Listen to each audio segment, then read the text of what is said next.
Dia mbola faly miravantsika indray amin'ny anaran'i Jesosy. Marobe ry havana ny olona izay milaza fa mpaminany etsy sy eroa ary mitombo isa andro aman'alina izany.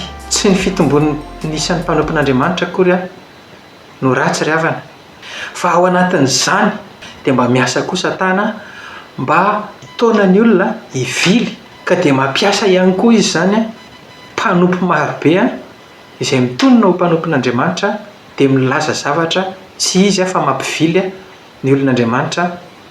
Tena feno izany amin'izao fotoana izao ao amin'ny Ezekiela 3:10 ka 7 sy ny 9 no vakiana amin'ny anaran'i Jesosy.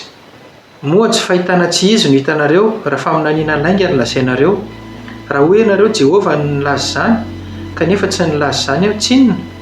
Izao no lazain'i Jehovah Tompo, noho nilazanareo anohany foana sy ny nahitanareo lainga dia indro hamely anareo aho hoy Jehovah Tompo. Amen. Tsara izany ny ahafantarantsika ny ao ambadika ireny zavatra ireny ry havana, fa i Satana dia mampiasa ny fomba rehetra, milaza zavatra mifanakaikaiky ary mitovitovy amin'ny voalazan'Andriamanitra mba hisarihana antsika ho tafasaraka amin'Andriamanitra.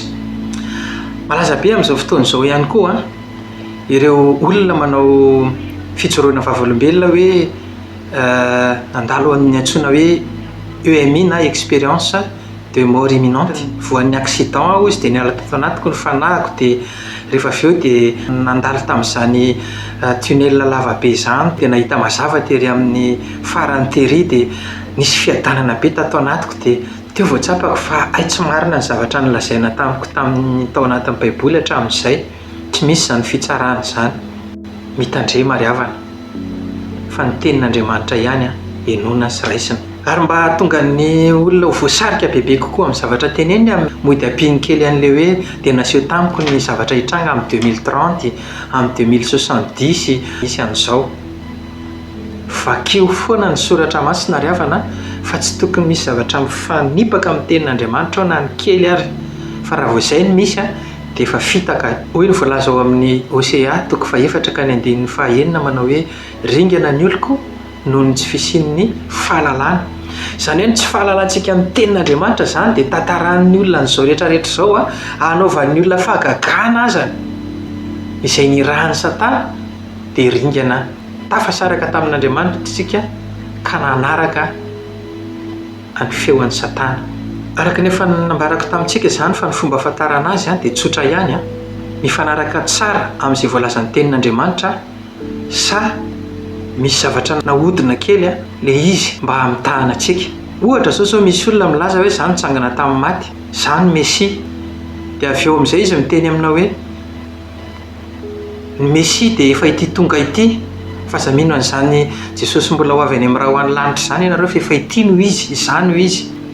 Raha tena baiboly iray tokoa no vakiantsika ry havana, ny voalazan'ny soratra masina dia ho avy ny andro, ho avy any amin'ny rahoany lanitra ny tompontsika. Izay no voalazan'ny soratra masina. Ka raha misy milaza zavatra mifanohitra amin'izay na zavatra hafa noho izay dia anjarantsika no mahafantatra hoe izy izany olona izany sa tsia. Tena misy ry havana ny mpaminany na dia amin'izao androntsika izao satria ny soratra masina no miteny an'izany. Hitantsika izany ao amin'ny Korintianina 1:12 ka ny 9:20 manao hoe ary Andriamanitra efa nanindry ny sasany teo amin'ny fiangonana, voalohany apôstôly, faharoa mpaminany, fahatelo mpampianatra, manaraka izany dia fahagagana, dia fanomezam-pahasoavana hoenty mahasitrana, dia fanampiana, dia fitondrana, dia fiteny samihafa tsy fantatra.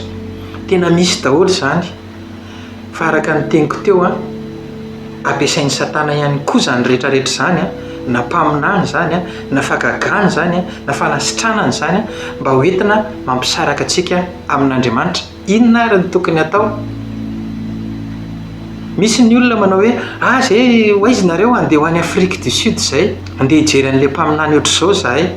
Ry havana malala, ozy izy ny tenin'Andriamanitra, ny finoana dia avy amin'ny toriteny ary ny toriteny dia avy amin'ny tenin'ny Kristy. Tany mafy ny finoanao, tany mafy izay anananao, fa aza sy doka amin'izay mety ho fahagagana etsy na faminaniana voalazan'ny olona ery na etsy. Ary tena misy zavatra mampieritreritra dia ity ny apôstôly Jauna ao amin'ny Apokalipsy toko 2 sy ny toko 3 nampitondray ny afatra ho an'ny fiangonana dia mazava tsara mihitsy ny tenin'Andriamanitra manao hoe lazao amin'ny fiangonana any Efesosy, any Smirna, any Pergamosy, any Tiatira, any Filadelfia, any Sardis ary any Laodikia. Izany hoe samy nanana ny afatra ho an'ny fiangonana tsirairay avy. Inona ny tena ambara ao anatin'izany ry havana? Ny finoana dia avy amin'ny toriteny ary ny toriteny avy amin'ny tenin'ny Kristy.